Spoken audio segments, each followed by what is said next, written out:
Hi everyone, it's Vicki from Mission Yoga in Alexandria here. This is just a quick video for anyone that is cycling, running, lifting weights, or is just tired and sore in the hips and legs. It doesn't have to be exercise related, it could be you're rehabbing from an injury. If that's the case, as always, please make sure that you have clearance from your healthcare team, your physio, the allied health professional that you are working with. But this is just a short, sharp little class that you could do over and over again to either cool down from exercise or get the body ready in the morning if you feel a little stiff when you wake up and get out of bed. So all you will need is a strap or something that will act as a strap. That could be a dressing gown cord or a small towel. Now, you'll also need something comfortable to lie down on. This class is pretty much all going to be done on our backs. So we're going to go ahead and lie down in a position that we refer to as half shavasana or constructive rest. So your feet are going to be a little wider than your hips, your knees are going to be knocking into touch, and your arms, just place them comfortably overhead, down by the sides, maybe even hands on the belly. And I want you to just notice, right, what feels stiff, what feels tight, and notice if anything in the hips is gripping or like really engaged. Is it possible to just soften slightly? So like feel the muscles of your seat soften. And then from here, keeping your feet wide, you're going to rock your knees a little to the right, so your feet will also move slightly. And then you'll come back to center, and then your knees will go over to the left. Now, these movements might be really small, right? If you're doing this somewhere in the world that is cooler, or again, you are recovering from some kind of injury or stiffness or lower back sensitivity, just make these movements very small. And over time, you may find that your knees go a little bit further. Sometimes that's just bony prominences, right? How your body is built, which means that you may move differently to me or the person next to you who's practicing this with you, or the person that you see at the gym doing these same movements, right? Really important to understand that we are all individuals and to treat ourselves accordingly. Now let's go one more to the right and one more to the left. Now you're going to come back to center and walk your feet a little closer together. So if you kind of could see your feet, they're lined up with your bum. Go ahead and cross your right ankle over your left thigh. Flex your right foot, and then with your right palm, the heel of the hand, palm, just go ahead and loosely push that inner right thigh away from you. Not to the point where it feels like really aggressive or you're trying to force anything. We're just noticing what's going on with the external rotators, right? The muscles that create this movement of rotation. Just take a nice big full breath in and a nice big full breath out. Now from here, bring your right knee into your chest, give it a squeeze. Your left leg can stay bent. Now for some of you, this might feel like plenty, right? You might be like, this in itself stretches the back of the hip and gives me a little bit of space. If you like, actually this feels quite nice and I might be able to go a bit further, you're going to grab your strap and unloop it and pop it onto the ball of your right foot. And then for some of you, your leg will stay pretty bent. What I want you to do is keep the angle of your thigh when you hugged your knee into your chest. What I don't want you to do is go, oh, I'm going to straighten my leg, but then it ends up on this angle. That's just a whole lot of work for the leg. So if you aim to keep your thigh on this angle, take one end of the strap or strap-like thing that you're using in each hand, and then to your degree, just start to extend your leg a little bit. So all you're doing is straightening at the knee joint. You've already created the movement of the thigh that you want. And for some of you, it will just be here. Like when I hurt my low back a while ago, I was hanging out here for quite a long time. Right? You don't want it to feel like muscles are shaking or anything is overworking. Over time, you may be able to find that the knee extension gets a little bit more. Now for those of you that feel comfortable, you're just going to your end range of motion where you feel a stretch. Your bum is on the floor. A lot of us cheat it and lift the bum up off the ground. And your leg isn't shaking, right? There feels like there's a little comfort here. Now for some of you, that left leg's going to stay bent. You're pushing into the strap with your foot, regardless of where the leg is. Try and relax your shoulders. And then you might be able to straighten your left leg as well. Now this is quite a generous stretch, right? So please don't feel that you have to be here, particularly if you've just been for a big run or you've just been for a big hike or a big cycle, or you're working with some lower back sensitivity. Knees bent and just nice deep breaths. Let's just take one more inhale here. Now, if your left leg is straight, you're going to rebend it, put your left foot on the ground. Take the strap off and just place it off to the side and re-hug that right knee into your chest. Now remember our crossed ankle over thigh? We're going to do that again. Now for some of you, you may go back to where we started. For some of you, you may feel a bit warmer now, it might feel a bit more comfortable to pick the legs up, bring your right hand through the little gap, your left hand around the outside, grab the back of your thigh, the front of your shin.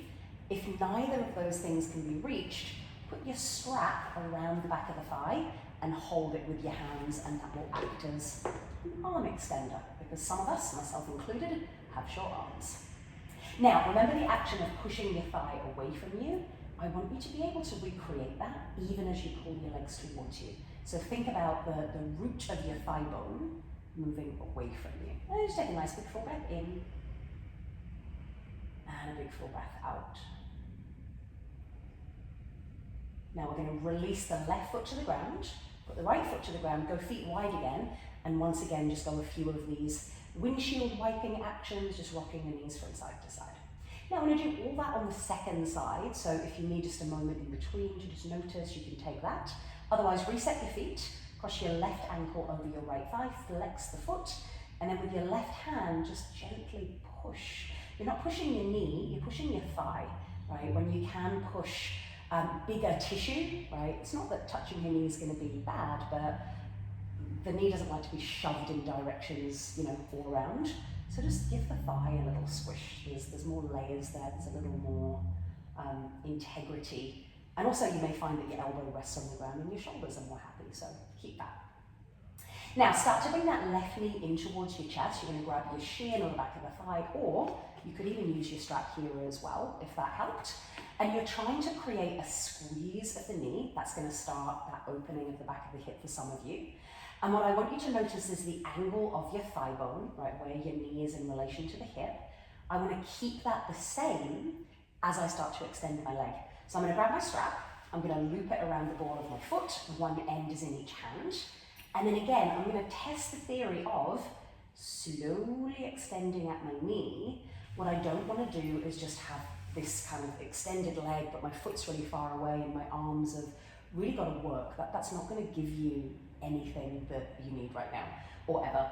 So keep the thigh as close to the chest as you can, and then just gently let a little slack out on the strap and take your time. Like, be patient with this, particularly my friends that are rehabbing from, like, let's say you lifted a little heavy, your back's a bit sore, there's some tenderness. Don't force any of this. Don't force it ever, but particularly if you're rehabbing from something that's a bit sore.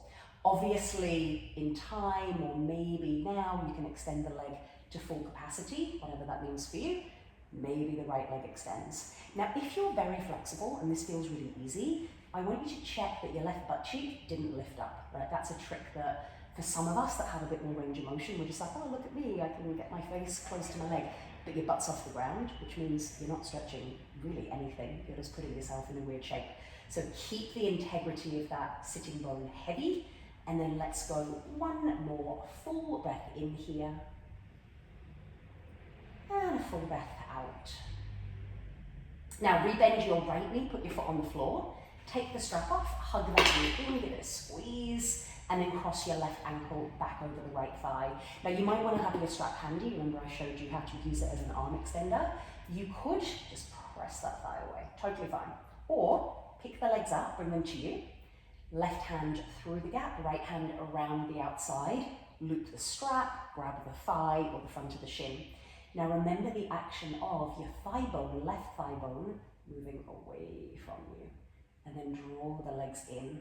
So it's like this kind of tug of war, if you will, but a really friendly one. You're pulling your legs in, your thigh bone's moving away, so you're lengthening the external rotators of the hip. Take one more breath in, and a full breath out. Now bring your right foot onto the floor, bring your left foot onto the floor, and again, feet wide, just go ahead and give yourself that little gentle wiggle side to side. Now bring your feet back to hips width, cross your right leg all the way over your left. So I want you to imagine you're sitting cross-legged in a chair. You're trying to, instead of figure 4, where you were a moment ago, you're trying to get your thigh all the way over. Now pick your legs up, separate your shins like a V shape. Some of you will put your strap around the back of that thigh and pull the legs in here. Some of you will be able to interlace your hands at the back of your thigh and pull in. Or you can reach and grab the tops of your shins or ankles, flex your feet, pull your legs towards you, but with your legs kick away from you. And just breathe in one full breath in here. Of course, you can always pause this video when you start to get to know it really well. You might not even need me to guide you through these things. Again, you can just do it on your own, but you can give yourself more time if you need. Now slowly release what you're holding, left foot down, right foot down. Cross your left ankle over, your left thigh all the way over. So this is different to when we did ankle to thigh. We are crossing all the way over. And then again, draw the legs in, separate your shins. You could hold the back of that right thigh.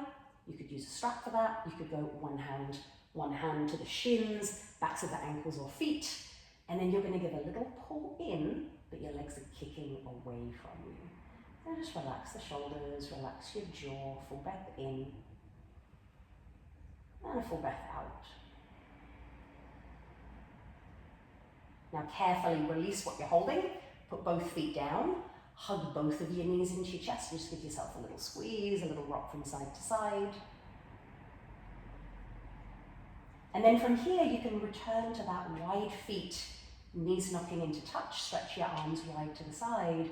And you're welcome if you want to just take a little moment in Shavasana, in rest. You can also stretch your legs out straight if your back feels happy with that. Or you can move on with your day. So this is a short practice to just get into the hips, give them a little bit of a stretch, give them some relief, helpfully soften any tight areas after exercise, or again, if you're rehabbing and you have clearance from lower back or hip stuff. As I mentioned, always make sure that you're checking in with relevant people in your care team with regards to injuries. So I hope this was useful, a nice little refresher for the hips, and all you need is a strap and a little bit of floor. We'll see you in class soon. Thanks everyone. Bye-bye.